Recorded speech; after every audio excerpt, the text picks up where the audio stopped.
एक बड़ी पुरानी कहावत है कि दिया जब बुझता है तो बुझने से पहले फड़फड़ाता है। वैसा ही कुछ चीन के साथ हो रहा है। अब ओपनली, बिल्कुल खुल्लम खुल्ला चीन के विदेश मंत्री ने भारत को श्रीलंका की जमीन से धमकी दे दी। आखिर भारत ने ऐसा क्या कर दिया? तो रुकिए, भारत ने जो किया है जिसकी वजह से मिर्ची लगी है वांग यी को, तो वो अभी मात्र एक ट्रेलर था। उधर श्रीलंका में खड़े वांग यी भारत के खिलाफ चिल्ला रहे थे और इधर भारत ने चीनी कंपनी के साथ ही बड़ा खेल कर दिया। इधर क्वाड ने बड़ा खेल कर दिया चीन के साथ। श्रीलंका, भारत, चीन और क्वाड के बीच बहुत कुछ चल रहा है। जानेंगे इन खबरों को विस्तार से। श्रीलंका और भारत के संबंध हमेशा से अच्छे ही रहे हैं, लेकिन बीच में एक दौर ऐसा भी आया जब श्रीलंका को भारत ने बिल्कुल इग्नोर करना शुरू कर दिया। ऐसा नहीं है कि हम्बनटोटा पोर्ट के लिए श्रीलंका पहले भारत के पास नहीं आया, बल्कि हम्बनटोटा पोर्ट को लीज पर देने के लिए श्रीलंका ने सबसे पहले भारत को ही कांटेक्ट किया था, पर भारत ने कोई रिस्पॉन्स नहीं दिया। जिसके बाद श्रीलंका चीन के पास चला गया और चीन से लोन लेता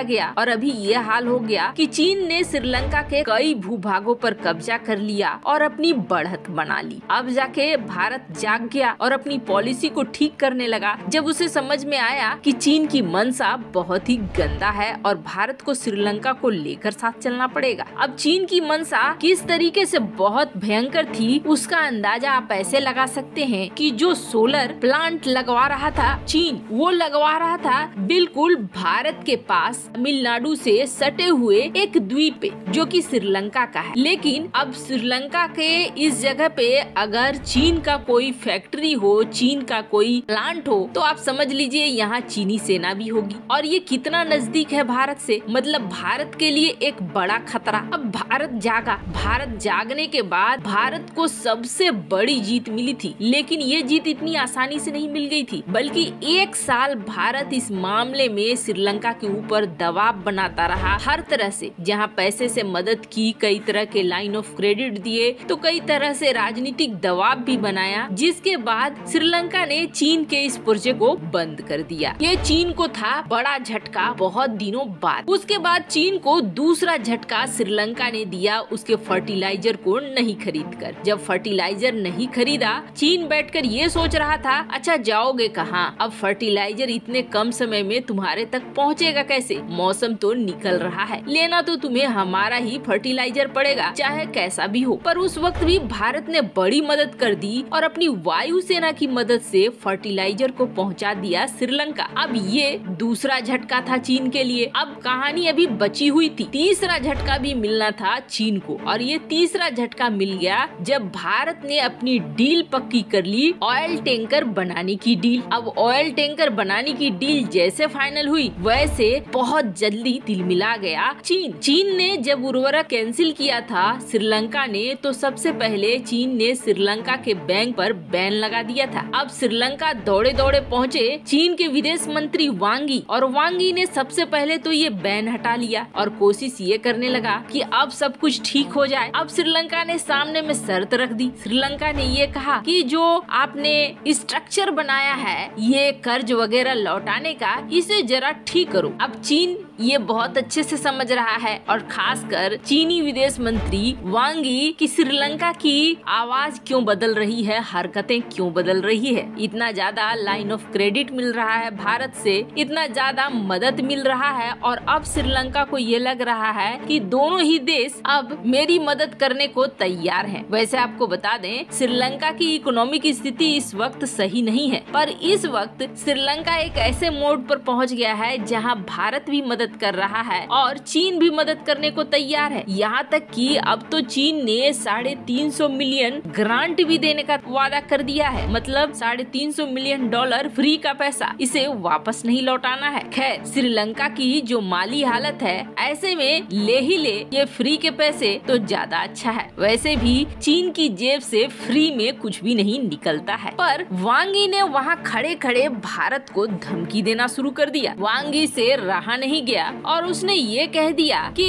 किसी तीसरे देश को श्रीलंका और चीन के बीच में नहीं आना चाहिए। चीन के जो यहाँ पर इंटरेस्ट है, चीन के जो हित है, वो प्रभावित हो रहे हैं तीसरे देश की वजह से। अब ये तो अच्छे से समझ में आ रहा था कि वांग यी किसके बारे में बोल रहा है। वैसे आपको बता दे, वांग यी निकला है भ्रमण को और इस भ्रमण में पहले वो मालदीव पहुंचा था और मालदीव के बाद वो श्रीलंका पहुंचा। किस तीसरे देश की बात कर रहा है वांग यी, ये तो बहुत अच्छे से समझ में आ रहा है कि भारत की बात कर रहा है। खैर, जहाँ एक तरफ श्रीलंका से पैर उखड़वा रहा है चीन के भारत, तो वहीं दूसरी तरफ चीन के लिए बिलबिलाने की एक और वजह दे दी है भारत, और वो वजह है चीन की सबसे बड़ी कंपनी पर सबसे बड़ा वार। भारत में जो ये IPL टूर्नामेंट होते थे, इस IPL टूर्नामेंट में लिखा हुआ आता था स्पॉन्सर का नाम, और वो आता था वीवो IPL। आप देखेंगे वीवो IPL 2016 से लिखा आना शुरू हुआ। सिर्फ 2020 में जब भारत और चीन के बीच तनाव बहुत ज्यादा था, तब ड्रीम 11 एक साल के लिए ये स्पॉन्सरशिप में आया और उसके बाद फिर 2021 में वीवो आ गया। और सबसे बड़ी बात ये है कि पहले PLF की स्पॉन्सरशिप थी, जो उसने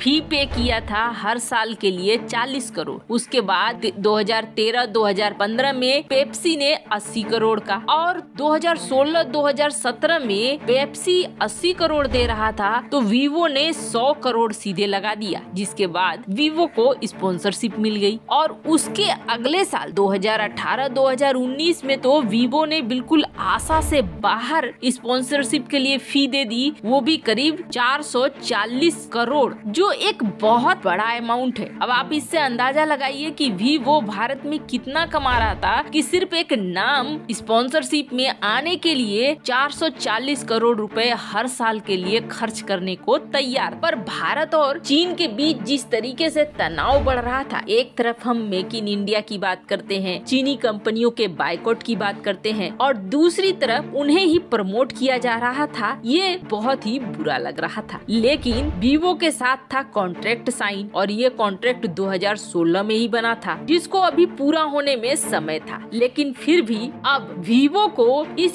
स्पॉन्सरशिप के काम से बाहर निकालने में भारत सफल रहा, और उसकी जगह जो आ रहा है वो सचमुच देश का गौरव है। इसलिए उसका नाम आने से ही ऐसा लगता है कि हाँ, ये भारत का अपना ब्रांड है, क्योंकि अब वीवो की जगह टाटा ने इस स्पॉन्सरशिप के कमान को ले ली है। अब आप सोचेंगे टाटा की ये स्पॉन्सरशिप हासिल हुई है 335 करोड़ पर ईयर के हिसाब से, क्योंकि एक बड़ा अमाउंट है। पर उससे भी बड़ी बात ये है कि अब वीवो IPL लिखा हुआ नहीं आएगा, बल्कि टाटा IPL लिखा हुआ आएगा, और ये अपने आप में बहुत ही प्राउड फील कराने वाली बात है। वैसे आपको क्या लगता है, ये अच्छा हुआ या नहीं कि अब टाटा IPL लिखा हुआ आएगा? कमेंट कर अपनी राय जरूर बताएं। जल्द मिलते हैं अगले वीडियो में नई खबर के साथ।